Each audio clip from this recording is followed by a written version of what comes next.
आप बीजेपी को कहते हैं, आरएसएस को कहते हैं। देखिए इस वक्त जो हालात हैं हमारी कम्युनिटी के, मुसलमानों के खास तौर से पूरे मुल्क के अंदर, किसी से ढके छुपे हुए नहीं हैं। फासिस्ट लोग सरकार में हैं और वो लोग फासिस्ट लोग सरकार में जब होते हैं तो वो कैपिटलिज्म को बढ़ावा देते हैं। कि इस वक्त जो सरकार वहां पर बैठी हुई है, जो दिल्ली के अंदर सरकार है, उत्तर प्रदेश के अंदर जो सरकार है, या उत्तराखंड या बिहार के अंदर जो सरकारें हैं, वो आपकी एफआईआर भी दर्ज करने को नहीं रेडी होगी। इसमें SC ST OBC और माइनॉरिटी सब मौजूद हैं। उसको खत्म करने वाला निजाम ब्रदरहुड का है तो वो भाईचारे के दुश्मन हैं। उनका निजाम तालीम को खत्म करने का है तो इसलिए वो मदरसों के दुश्मन हैं। जो हिंदू अपने आप को कहते हैं वो लोग हैं जो सिर्फ दलितों SC ST को गुलाम देखना चाहते हैं।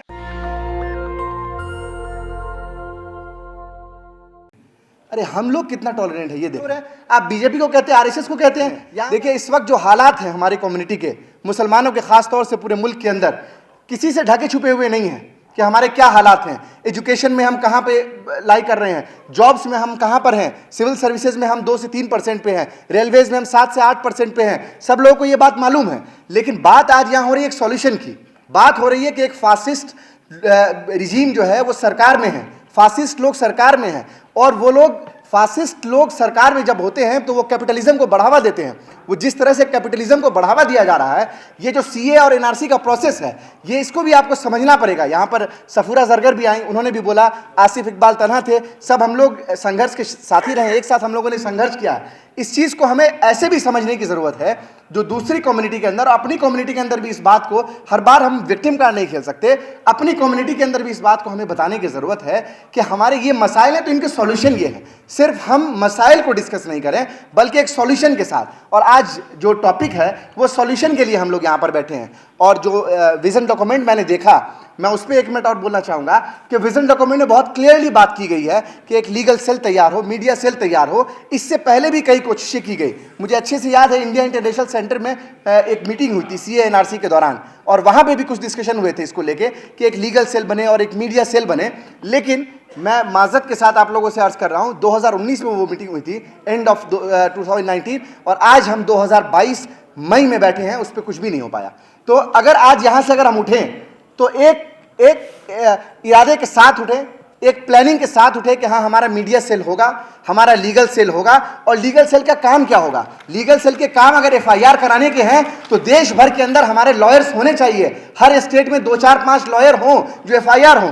आज जो धर्म संसद के नाम पर कभी उत्तराखंड के अंदर, कभी उत्तर प्रदेश के अंदर, कभी जंतर मंतर पर, कभी दिल्ली के अंदर जिस तरह से जो आग उगला जा रहा है, जो दूसरे लोग आकर इस तरह की हरकतें कर रहे हैं, ये क्या कानून के खिलाफ नहीं है? क्या हमारी लीगल सेल इसके लिए काम नहीं कर सकती? तो हम ऐसा लीगल सेल बनाएं, जो लीगल सेल इन तमाम इश्यूज को लेकर उन पे FIR करे। बेशक मुझे मालूम है कि इस वक्त जो सरकार वहां पर बैठी हुई है, जो दिल्ली के अंदर सरकार है, उत्तर प्रदेश के अंदर जो सरकार है, या उत्तराखंड या बिहार के अंदर जो सरकारें हैं, वो आपकी FIR भी दर्ज करने को नहीं रेडी होगी। लेकिन क्या हम कोर्ट 156(3) में नहीं जा सकते? सलमान कुर्सी साहब इस बात को यहां पर रखेंगे।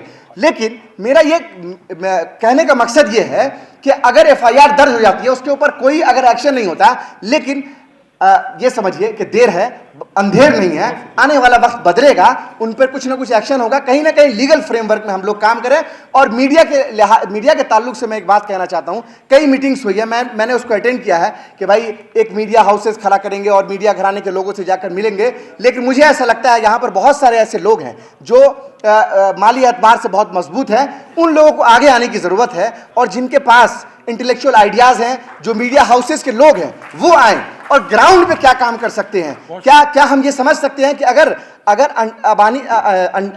अंबानी और अडानी अगर इस देश की मीडिया हाउसेस को अगर कंट्रोल कर रहे हैं, तो क्या हमारे कम्युनिटी के अंदर ऐसे लोग नहीं है जिनके पास पैसे हैं, वो कुछ मीडिया हाउसेस खड़ी कर सकते हैं? क्या वो कुछ मीडिया हाउसेस में कुछ शेयर ओन नहीं कर सकते?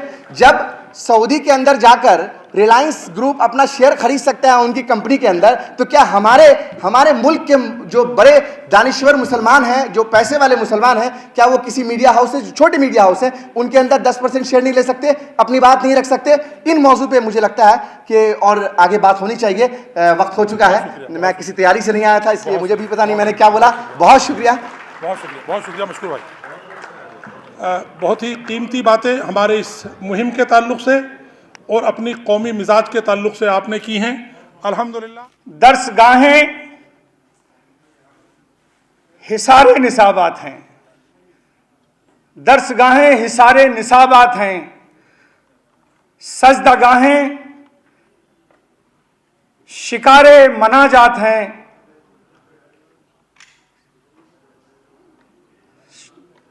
और खानकाहें असीरे रिवायात हैं।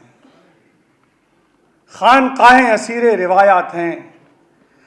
चारागर खुद है मोहताज चारागरी, बात हम बादानोशों के सराहपड़ी।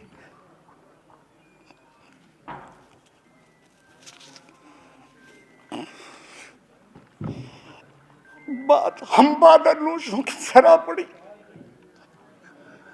तुम न जागे तो करवट न लेगी सैर, तुम न जागे तो करवट न लेगी सैर, खत्म हो जाएगा रोशनी का सफर, जुल्मते शब को पूजेगी नौए बशर, रहजनी आग उगलेगी हर गाम पर, वक्त की कजरवी से बगावत करो, अपने सर कुछ तो इल्जाम लो दोस्तों। वक्त की कजरवी से बगावत करो, अपने सर कुछ तो इल्जाम लो दोस्तों। अजीजान इकराम, ये वही हिंदुस्तान है जहां नूह अलैहिस्सलाम ने बद्दुआ दी थी और पूरी दुनिया में सैलाब आया।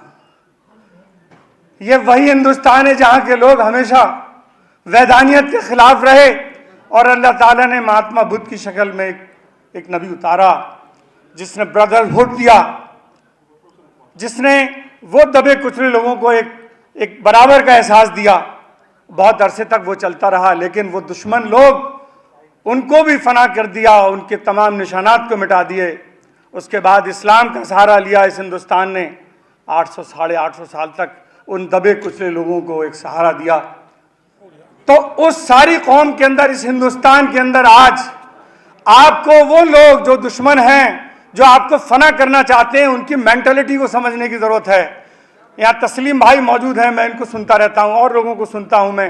वो लोग ये चाहते हैं कि वो चीज़ें जो उनको अपने निज़ाम के अंदर उनकी जो जिन्होंने गुलाम बना रखा है, जिसमें SC ST OBC और माइनॉरिटी सब मौजूद हैं, उसको ख़त्म करने वाला निज़ाम ब्रदरहुड का है, तो वो भाईचारे के दुश्मन हैं।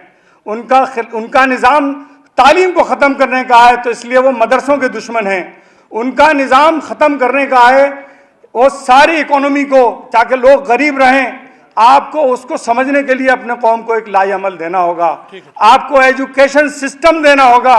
आपको वो कौमें जो मुसलमान नहीं है, आप समझते हैं हिंदू और मुसलमान, ऐसा कुछ नहीं है। जो हिंदू अपने आप को कहते हैं, वो लोग हैं जो सिर्फ दलितों SC ST को गुलाम देखना चाहते हैं, जो कि 70-80% हैं। उनको मुसलमानों को मिला के सब 85% होते हैं।